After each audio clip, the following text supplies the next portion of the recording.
Thank you very much, and that concludes general questions. We're going to turn now to First Minister's questions. Question number 1, Jackson Carlo. Thank you. Presiding Officer, it may be that partisan rough and tumble is the stuff that excites some of the parliamentary sketch writers, but I believe there is a huge and understandable public appetite for detailed information on the coronavirus and the measures being taken to deal with it. First Minister, in the past week, public concern on coronavirus has inevitably increased, with statements from and actions initiated by the United States, Italy and in the last hour the Republic of Ireland, amongst others. In consequence, there is much speculation about how our governments respond, about when it is right to move from the containment phase to delay, and whether and when it is right to move to more radical measures of social distancing, such as shutting schools or cancelling events. The public are worried, they need reassurance. Can the First Minister give us some sense of when the Scottish Government expects to move to the next phase of its response? And if she cannot tell us exactly when we might expect more comprehensive measures, can she at least give us some sense of how the decision will be made and how the Government will judge when it is the right moment to take wider action? First Minister. Well, can I thank Jackson Carlo for his questions, and I agree with him. I think the public do want to have as much information on this situation as possible. The daily update of our numbers of confirmed cases will be published at 2 o'clock today as normal after the process of checks and verification that is essential. So I'm not able right now to give the precise number, but I can tell Parliament that we will see a sharp rise in cases reported today, and we may also see further evidence of community transmission of coronavirus. That underlines the seriousness of the situation we are all facing.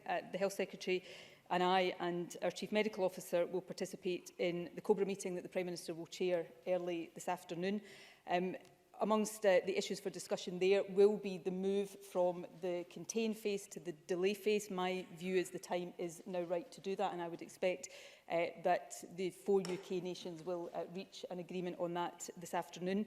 If that is the decision that is taken this afternoon, will of course necessitate new guidance to the public, setting out clearly what we expect them to do now, most likely from the start of next week, and I'm happy to go into further detail about that if Jackson Carlo wishes me to do so. In addition to that, the Health Secretary and I have been considering what further actions we require to take, particularly to protect the resilience of our frontline emergency workers. And that does involve our position on mass gatherings. And again, I'm happy to go into detail about what we are minded to advise from the start of next week on that issue as well. This is a serious situation. There is no doubt that we will be asking people to change the way they live their normal lives for a period.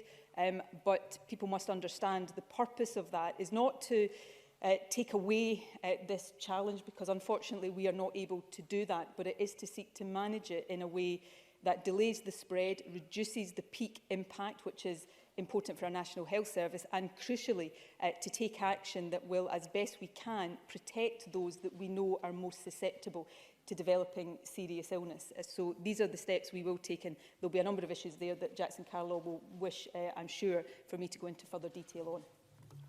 Jackson Carlo. I thank the First Minister for that comprehensive response. Indeed, I think that we are at a phase where a lot of us are receiving requests for advice and guidance on events that are currently planned, and whether we think it appropriate for those to proceed, or whether people feel that it's safe that they should participate in them. And I think it would be helpful if the First Minister was able to give Parliament some further indication as to the sort of response she thinks that MSPs should be offering when challenged in those matters.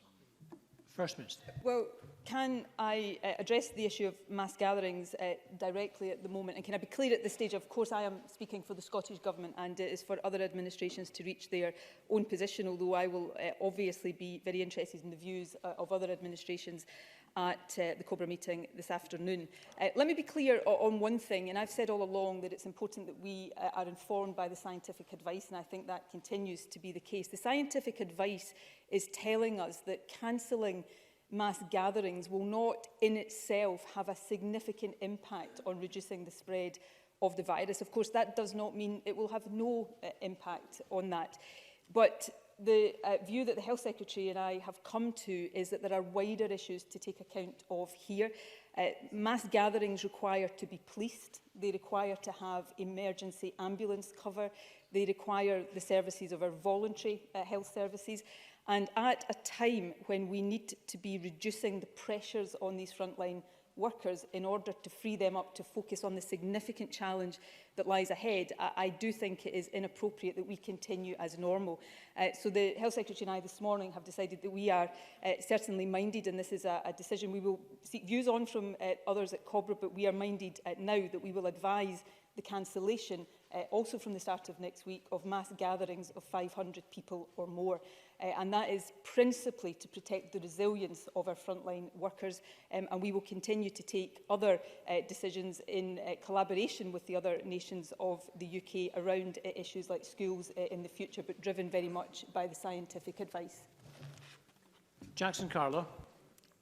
Again, I thank the First Minister for that response. And gatherings of 500 or more, there obviously will be schools and university campuses with cohorts of people present who would meet that threshold.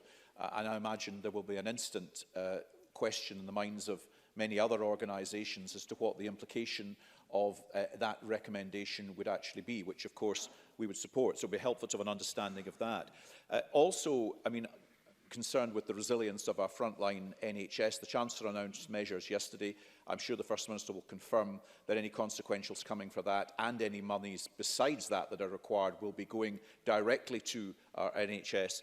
There has also been some concern expressed by GPs who have also taken to social media about the available of the appropriate surgical masks. I just wonder if the First Minister can, in addition, give some indication as to the challenge that there is now to particular NHS supplies and what plans are in place to ensure that these are sustained in the immediate period ahead. First Minister. Well, can I take these issues in turn? Firstly, in terms of what I've just said about mass gatherings, I am talking about events that require policing and ambulance cover.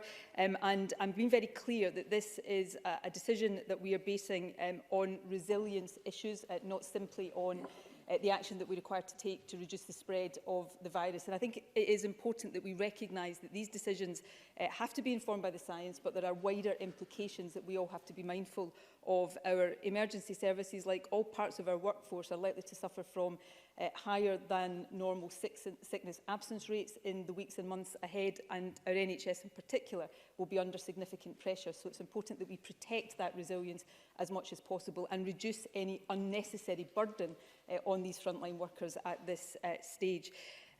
We are not recommending obviously COBRA hasn't met yet, and if this changes at any time, we will advise Parliament. The advice at the moment is that it would not be the right thing to do to close schools and universities at this stage. That is something that has to be kept under constant review, and I undertake that we will do that. Finally, on the issue of the budget yesterday, we welcome the announcements that were made specifically around coronavirus. We don't yet, and this, I'm not saying this as a criticism, it's simply a statement of fact, we don't yet have clarity on the allocation of resources to the Scottish Government, but I can give an undertaking that any money that is available for the NHS will go to the NHS, money that is available to support businesses. The consequentials we get from that, once we know what they are, will go to these purposes. We will do everything we can to mitigate the impact of the situation that we are facing. Lastly, on the very important issues of protective equipment, Health Protection Scotland issued revised guidance yesterday on the equipment required for staff, which is based on clinical and scientific evidence, and we will continue to work to ensure that all services have the resources that they require. The safety and well-being of our NHS staff is vital at all times, but given what they are facing now, it is particularly important. And if there are any frontline health professionals out there who do not feel they have what they need, they should contact their health board, and the Scottish Government will be working closely with health boards to make sure that they have what they need. Jackson Carlo. I thank the First Minister, and of course she's right, this is not just about the NHS. Businesses are worried too. Many are viable, they are good businesses, but they know the next few weeks will be tough. And in Scotland, we face a further challenge to our key sectors. Many tourism and hospitality businesses will be concerned as we approach the start of their season. The oil price has dropped, and this will cast a shadow over the economy of the North East in particular. And many small businesses will be worried about their supply chains and indeed their ability to trade at all. Now, the Chancellor has acted to meet the seriousness of the times with radical rates relief and other measures to support the economy. I accept and appreciate the comment the First Minister has just made about being absolutely certain about the consequentials that will be forthcoming. But could she reassure business that it's likely that the Scottish Government will wish to implement complementary plans to those that have been announced for the rest of the United Kingdom economy, potentially with some incrementality to reflect particular circumstances affecting the Scottish economy? First Minister. Yes, I can give that assurance in general terms. Obviously, the structure of our business rate system is already not identical to south of the border, so we will have to make sure it is applicable to the Scottish system. As I said a moment ago, we do not yet have clarity on the quantum of consequentials that will come from the announcements yesterday, but I can give an assurance on the non-domestic rates issue that all of the consequentials that come from the non-domestic rates decisions announced by the Chancellor yesterday will go to supporting businesses here in Scotland, and I hope that assurance is welcome. Beyond that, we will continue to make sure the money that is available through that route goes to where it is needed, but we are also looking, as I'm sure Parliament would expect us to do, within our own resources, how we can provide additional support. One of the things I do think there is still a need to do more on than what was done in the budget yesterday is support to individuals who will suffer hardship if they are not able to work, and that's something the Scottish Government is looking at. I welcome some of the changes that have been announced around benefit rules and statutory sick pay, but I think there is still a need here for the UK Government to do more in that regard. Thank you very much. Question number 2, Richard Leonard. Presiding Officer, we know that older people and those with underlying health conditions are at the greatest risk from the spread of COVID-19. Many of us are rightly concerned about parents and grandparents, especially those who are being cared for either in their own homes or in residential care. Escalation and additional resourcing of the NHS is without question necessary, but will not be sufficient. So can the First Minister tell us what contingency plans there are to ensure that essential social care services are properly supported? First Minister. Well, can I thank Richard Leonard for raising these important issues as well? Can I say firstly that he is absolutely right to talk about the importance of protecting older people and those with other underlying health conditions. The focus of the discussions so far, and I'm sure this will be the case at Cobra this afternoon, informed very much by scientific advice, has really in broad terms been twofold. How do we slow down the spread of the virus and reduce the peak impact so that the pressure on our National Health Service is reduced as much as possible when it is at its peak? But secondly, how we protect those who are most at risk of becoming most seriously unwell. The vast majority of people who get this infection will have mild symptoms, but that will not be true for some. And therefore, this afternoon, I am sure there will be a discussion on that latter point and the advice, perhaps not immediately, but over the coming days that will be given to older people and those, particularly those with compromised immune systems. And that is important. Of those, of course, patients who have severely compromised immune systems will already have guidance about what to do and not to do, and it's important that that is followed. The points about social care are also very important. Often when we talk about these things, often for shorthand, we talk about the National Health Service. That is vital, but the contribution of social care, not just care homes, but social care in the community will be absolutely vital. The Health Secretary has had discussions already with COSLA. COSLA has got a critical part to play here in making sure that those contingency plans are in place and ready to be implemented. And I can assure Richard Leonard that all of those plans, with a view to implementation, are well advanced, and we will continue to progress them. Richard Leonard. And can I thank the First Minister for that answer? I mean, social care workers are the bedrock not only of our care services, but of our communities.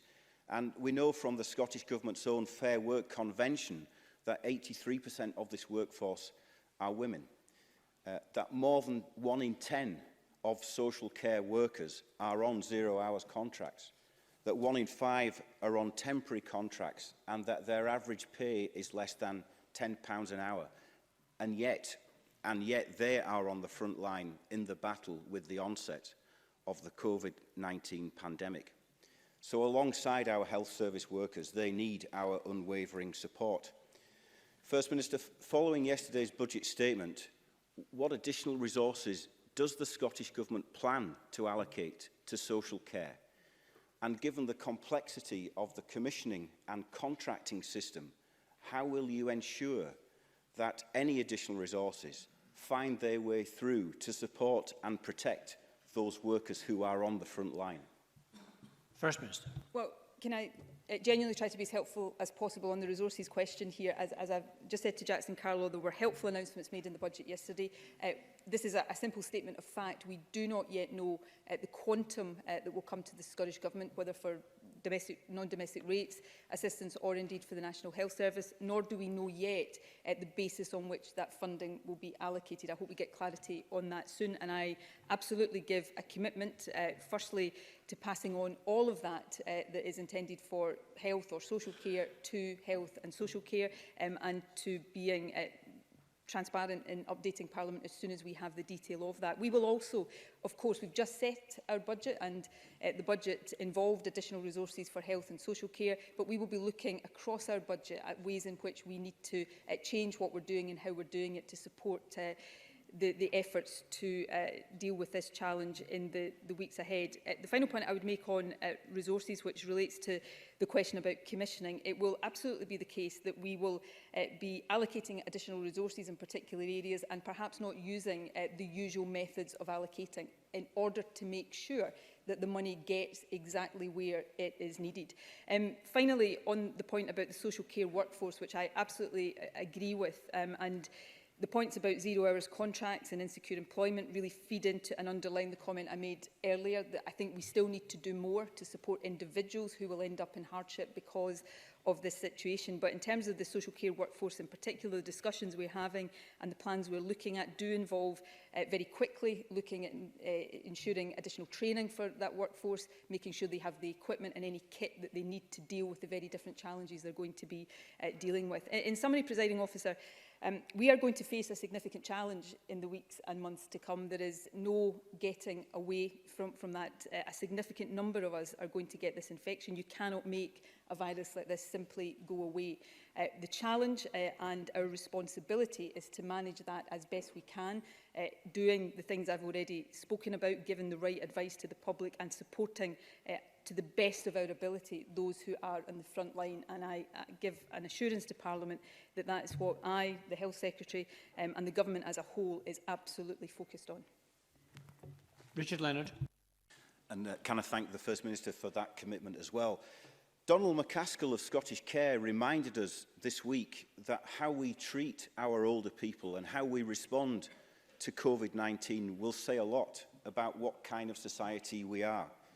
He reflected that social care has been consistently underfunded and that the work of social carers is all too often portrayed as unskilled and of little economic value. He said, and I quote, "We need to reset those attitudes if we are not only going to beat the disease, but also beat the attitudes which we are facing." He is right, isn't he? Before coronavirus COVID-19, we have not given sufficient priority to our social care workforce and so to the people they care for.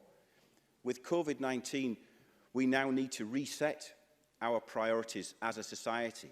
This will also mean a reset of the government's priorities. So will the First Minister agree to that reset today to give us the best chance of dealing with this immediate crisis in the right way?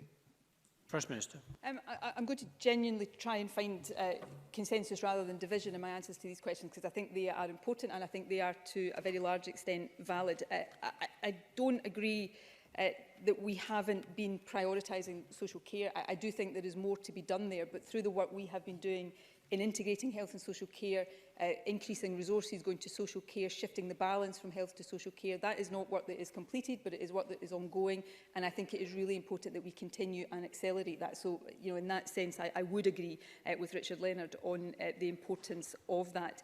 In terms of the characterisation that I absolutely accept that social care workers often feel is made of them, it's not one I agree with. These are not low-skilled workers, these are essential workers that in the best of times do a really important, valued and valuable job, and in the weeks and months ahead that will be even more the case, and we need to make sure that they are properly supported. And again, I give an assurance and an undertaking that we will do everything we can to make sure that that is the case. There will, in due course, sooner rather than later, but I don't want to preempt the discussions we will have this afternoon, be advice to older people generally about how they should change behaviour in order to protect themselves against this virus. Of course, I think the earliest advice we are going to see coming in the next few days will be to the general population about the importance of, if people have symptoms of coronavirus, then the importance of self-isolating to help reduce and delay the spread of the virus. So it's really important as we take these decisions, as we take these steps, that we set out very clearly for the public the advice and what it is we're asking them to do, and we've all got a part to play in that. Of course, I should remember to say, as I do in all of these occasions, that even although we move from contain into delay, the general advice to the public about hand washing, about personal hygiene, remains as valid as ever. And in all these things, I think we can all play a part in making sure the public have the answers, the guidance and the support that they are going to need in the weeks to come. Thank you very much. We're going to take some constituency questions. I suspect we'll return to this subject, but constituency questions first. Kenneth Gibson. First. Thank you, Presiding Officer. First Minister, Anne and my constituency has, like much of Scotland, been buffeted by storms in recent weeks, leading to numerous unavoidable cancellations of the island's lifeline ferry service. However, what has caused upset, anger and frustration to boil up amongst islanders are technical problems which have hugely worsened an already difficult situation. In the last week alone, the 27-year-old Caledonian Isles has had problems with its bow doors, mezzanine decks and a mooring winch gearbox. So many cancellations mean islanders cannot get to hospital for chemotherapy and elective operations. Hotels and tourist businesses are losing custom and some may go out of business. 6 weeks of further disruption is expected, including over Easter. Given this ongoing crisis, what assurances can the First Minister give that additional ferry cover will be provided to Arran throughout that period and beyond? And when will a long-term, often promised comprehensive ferry replacement programme to renew a rapidly ageing fleet be put in place? First Minister. Well, can I thank Kerry Gibson for that question? It is clearly a matter of great regret that passengers using the Keir Drawson to Brodick service are facing disruption, and I absolutely understand the frustration. While the vessel on the route, the MV Caledonian Isles, continues in service, it does so with operating restrictions. The Master assessed the situation and introduced a wind speed limit restriction. CalMac has sourced a supplier with the replacement parts in stock, which will minimise the time frame for repair to approximately 7 days. In response to the disruption, CalMac are providing additional sailings on another route. Transport Scotland is currently working with CMAL and CalMac to develop investment programmes for small and major vessels with the aim of increased fleet standardisation, taking account of the many and varied routes that CalMac serves. Michelle Ballantyne to be followed by Lewis MacDonald.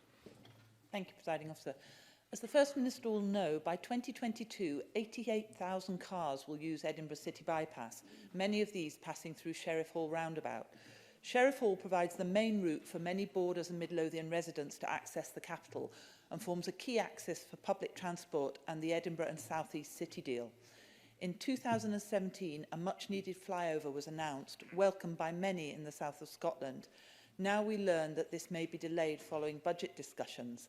Can the First Minister confirm that the flyover will go ahead and clarify how long any period of delay will last? First Minister. Well, I understand the point that the member is making. Indeed, it's a point that's made by people on my own benches, given the congestion that is, naming nobody in particular, given the congestion that is suffered there. As we announced in the budget, we are mindful of the points that have been made, but we are also mindful of our responsibilities to ensure that everything we do now is also consistent with our climate change responsibilities, which is why, as part of the budget, we confirmed that we would engage with local partners to seek their agreement to undertake a review of the scheme and its compatibility with our environmental obligations. But we would only proceed with any changes if they can be agreed with local city deal partners. So we will keep Parliament updated on that, particularly those members who have a constituency interest in it. Lewis MacDonald. Thank you very much. Sir David Norgrove, the Chair of the UK Statistics Authority, has today expressed concern about the selective use of unpublished data by Transport Scotland in a news release on the Aberdeen Western Peripheral route last month. Does the First Minister agree with Sir David that Transport Scotland must act in line with the Code of Practice for Statistics, which applies to all producers of official statistics, and will she urge them accordingly to publish all the data in question without further delay? First Minister. I hope Lewis MacDonald will forgive me. I have I hope you will understand, spent the morning engaged in discussions about tackling coronavirus. I have not had the opportunity to catch up with the statement that he refers to. I will undertake to do that this afternoon and come back to him in detail about it. Thank you very much. Question number 3, Willie Rennie. Balhousie Care Group have asked non-essential visitors not to visit their homes. It does beg the question about our approach to people who are cared for in their own home. If the symptoms of the virus don't show until some time later, what is the advice? How has the government evaluated the risks of visiting elderly and vulnerable neighbours? And how will isolated people with no family support get help when the peak of the virus hits home? First Minister. Well, I thank Willie Rennie for raising what are also important issues. Can I say as a general matter, I'm sure members understand that there are a number of these issues. They are all important and we are seeking to work through them on the basis of the best advice. The advice to people right now about when they should seek advice and testing is clear. That advice is likely to change. The issues around care homes, which have been raised with me directly and I know raised with the Health Secretary, Scottish Government officials and Health Protection Scotland are looking right now at the advice that will be provided to the care home sector on all of these issues, and we'll make sure that MSPs are provided with information about that as soon as possible. Willie Rennie. Thanks. That's a very helpful answer, and I think they are very difficult issues, and I think everybody in the chamber will try to help get clarity on exactly what is required and advised. As there is limited intensive treatment unit capacity, how is the government going to create enough isolation spaces for the predicted numbers of patients who need respiratory support, and where will those spaces be? It has been suggested that options could include clearing wards with lots of single rooms, stopping elective operations, and using theatres for isolation support. The new neuroscience building at the new Children's Hospital in Edinburgh has capacity for, I understand, 70 beds. What obstacles are there to using that building, and can they be overcome in the next few weeks before the peak of this outbreak hits? First Minister. Well, just before I come on to answer that question, more generally on the specific point there about the new hospital in Edinburgh and neurosurgery facilities, that is being looked at right now. Obviously, we have to make sure that using any facilities would be safe to do, but we want to make sure that we are able to utilise all capacity that can be used within the National Health Service. In terms of ITU capacity, I think the Health Secretary said this in her statement earlier this week. She will give further details in her update next Tuesday to Parliament, but we are seeking to double the provision of intensive care capacity. That will involve using different facilities within hospitals, theatre facilities, for example, and all of that is being progressed right now as part of the implementation plan to scale up NHS resources. There will inevitably, and I want to be very clear about this, although we will provide more detail as we go along here, there will inevitably be an impact, and I would anticipate a significant impact on non-urgent elective procedures within the National Health Service, but it is important that we set out that properly once the planning has been done. That planning is underway very intensively right now so that we are doing everything we can to increase intensive care capacity, but also expand general hospital capacity and the number of hospital beds that are available. And the Health Secretary will be able to give more information about that when she further updates Parliament at the start of next week. Thank you. We have some further supplementary questions. First, Jackie Bailey, to be followed by Andy Whiteman. Constituents with cystic fibrosis have significantly reduced lung function and will experience severe consequences as a result of coronavirus. Some are self-isolating already, but others still remain at work. I have become more concerned since a local GP contacted me this morning, urging the Scottish Government to act now and institute isolation measures across the population. He strongly believes that the true extent of the virus is much more widespread than those who have been tested, and that, I quote, every extra 24 hours that we leave it now will mean more deaths in 2 weeks' time. So can I therefore urge the First Minister not to wait until next week and ask her to accelerate action in order to protect the population? First Minister. Well, I'm grateful to Jackie Bailey for raising this issue. I am acutely aware of the importance and the urgency of these issues, but I know Jackie Bailey will understand I am not a clinician, and therefore for all of us in positions like mine, it is important that we do listen to and are guided and informed by the advice and the expertise of those who are best placed to give it. I have discussed the issue on many occasions, but most recently this morning with the Chief Medical Officer of those people who have other underlying health conditions. The 4 Chief Medical Officers of the UK are looking at this now in terms of very quickly being able to give very specific advice to those who have specific conditions, and there are potentially a large number of conditions that will be involved there. As I said earlier on, there is existing guidance for people who have severely compromised immune systems, and that should be followed. But I want to be very clear to Jackie Bailey and to the Chamber. These issues are being treated very urgently, and that is not just true of the government but of our medical advisors as well. But it is important that we are giving people the right advice. The kind of behaviour changes we are going to ask people to undertake may not simply be for a couple of weeks. This is something that will be in place for a potentially significant number of weeks, a significant period of time. It's important that that advice is right, it is important that people can rely on it, and it is important that it is absolutely informed by those who know what the right thing to do is. So it is being treated urgently, and I will continue, as the Health Secretary will, to have these discussions on a regular basis. Andy Whiteman, to be followed by Daniel Johnson. Thank you. The First Minister made important points about the resilience of frontline workers earlier. I have a constituent who runs a day nursery, and their insurers are not adding COVID-19 to a list of notifiable diseases, leaving the nursery potentially uninsured, having to lay off staff and to close. Is this the kind of issue that the Scottish Government is aware of, and can ministers provide any advice or support, given the important role of nursery provision to the wider workforce? First Minister.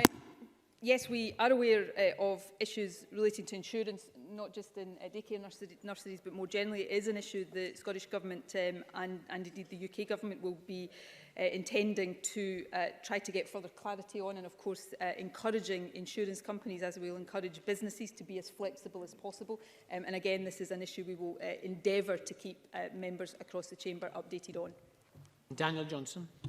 The precedent of school closures in response to COVID-19 in other countries, and most recently Ireland, will naturally concern school pupils planning to take exams after the Easter holidays. So can I ask what communication the Scottish Government has had with the Scottish Qualifications Authority, and what contingencies are in place should this year's exam diet be impacted by potential restrictions and disruptions as a result of the pandemic? First Minister. The Deputy First Minister has had already extensive discussions with the SQA, and these discussions will continue. There is work underway, as there is across a whole range of our responsibilities, to put in place sensible contingency plans, and that work will develop in the days to come. It is not the advice here right now that schools or colleges or universities should be closed. I said earlier on, we must keep that under review.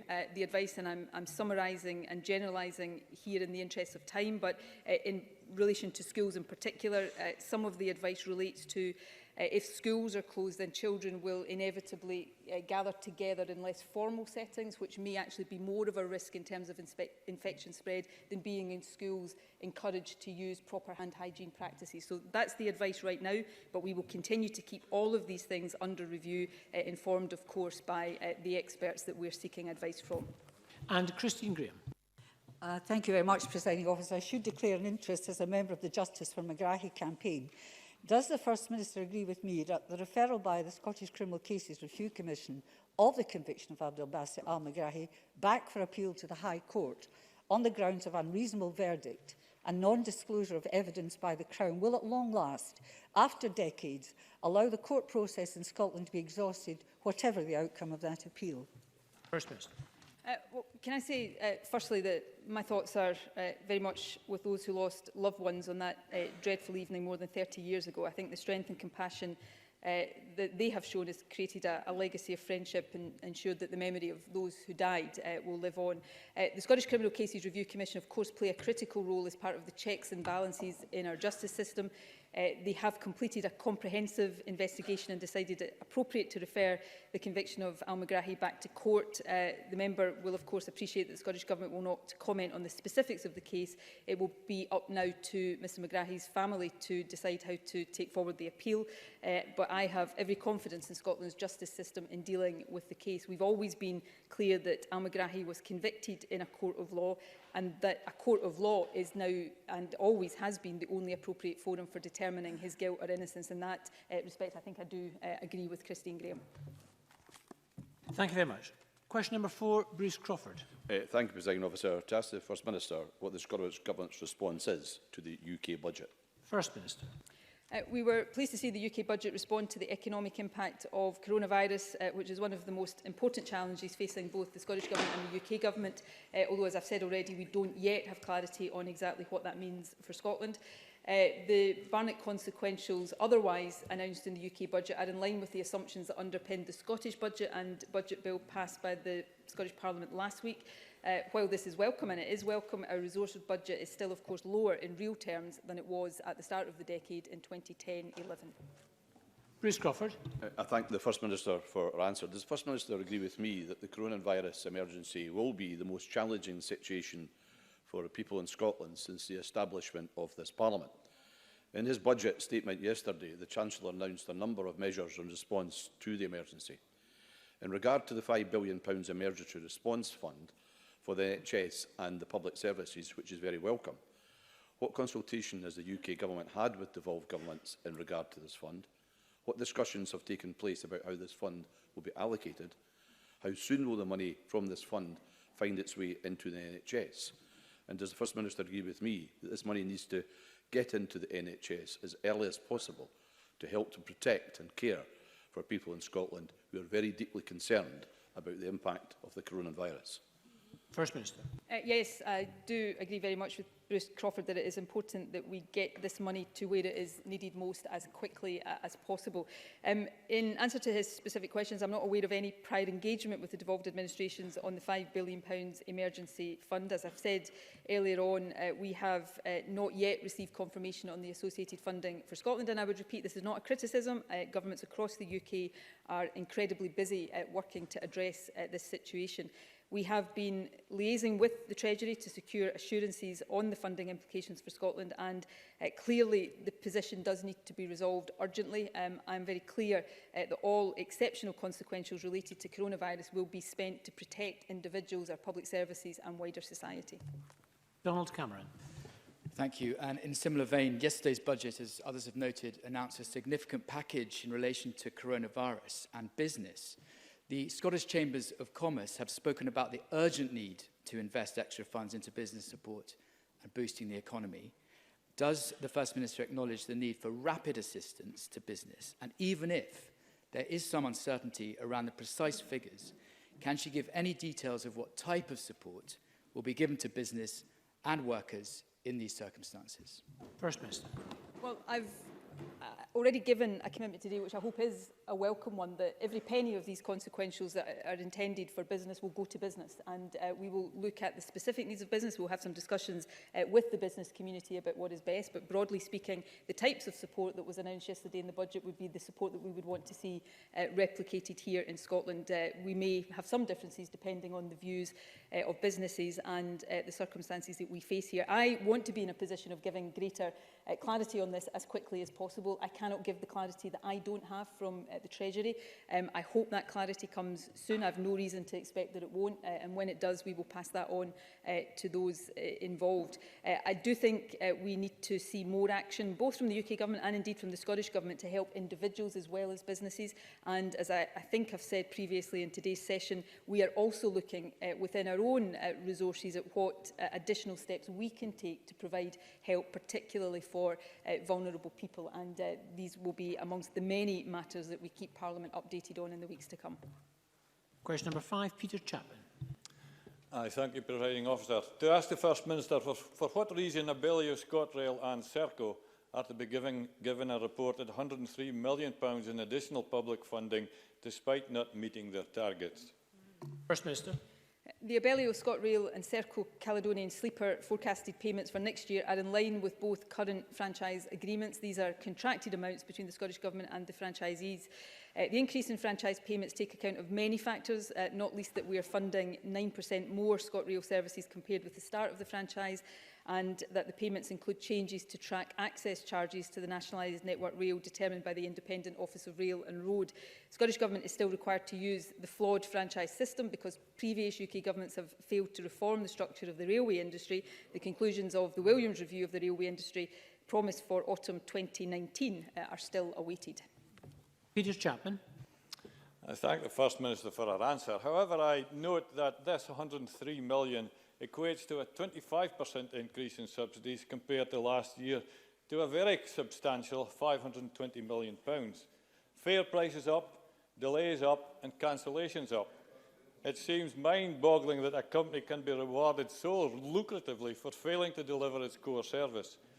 Presiding Officer, in the wake of the ferries fiasco and the Edinburgh Sick Kids Hospital debacle that are costing the taxpayer hundreds of millions, it seems that every contract this SNP government signs, the taxpayer has to foot the bill.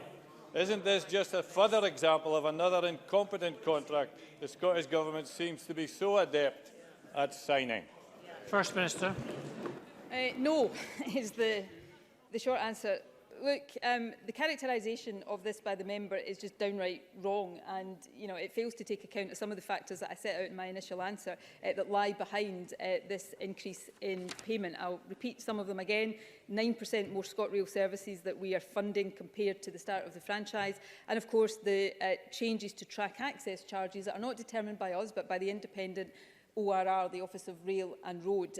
So these are just hard facts that lie behind this rather than the reasons that the member put forward. But, I say again, I don't think the current franchise system is ideal, far from it. I think it is deeply flawed. We've argued for it to be changed for a long time, and previously Labour UK governments and more recently Tory UK governments have dragged their feet on that. So perhaps we would be better to hear Tories argue for some of the fundamental reform that we need to see and get to the source of this problem rather than standing up here mischaracterising it in this Parliament.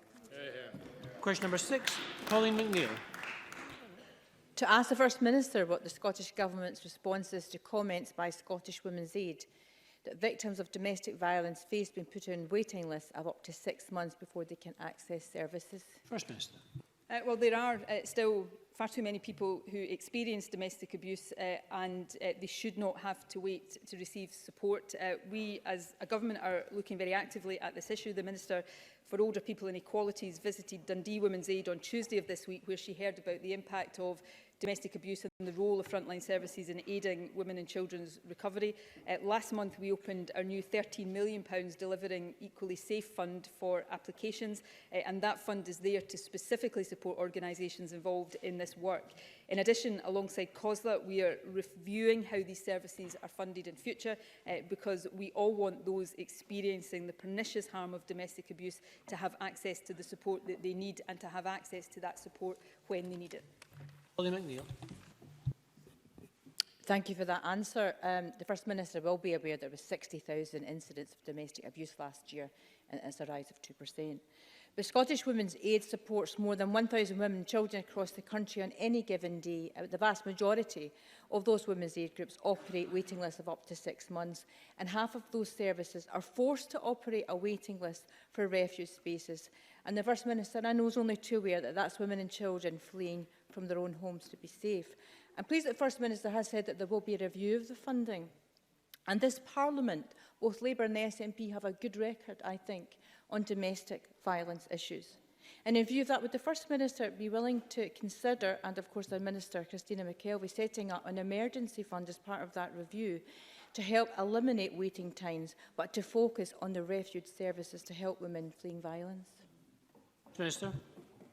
I'm always happy to consider suggestions that are made, although we have, of course, just finalised the budget for next year. I've also, as I said in my answer, we have just recently opened the Delivering Equally Safe Fund for applications. That is £13 million that will be available to organisations tackling violence against women and girls. But of course, we will continue to consider this on an ongoing basis. Can I pay tribute, heartfelt tribute, to the work of Women's Aid and other organisations in this field? I want to make sure that their services are available to women who need them when they need them.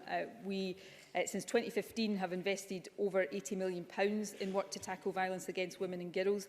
Our Equally Safe Fund has allocated in this financial year about to end already around £4.7 million to local women's aid organisation across Scotland. So there is, I think, evidence of strong commitment there. And in fairness, Pauline McNeill recognised that, but I absolutely recognise that there is more work to be done here. It's an issue I am personally very committed to making sure that we see further progress on, and I'm more than happy to take the suggestion away for consideration. Thank you very much. Apologies, there's quite a few members didn't get in today in supplementary questions, but we have no more time. I'm afraid that concludes First Minister's questions. Oh, point of order, Anas Sarwar. Presiding Officer, thank you for taking the point of order. I want to be very clear that this point of order is not a criticism of the First Minister, the Health Secretary, business managers or indeed the Presiding Officer.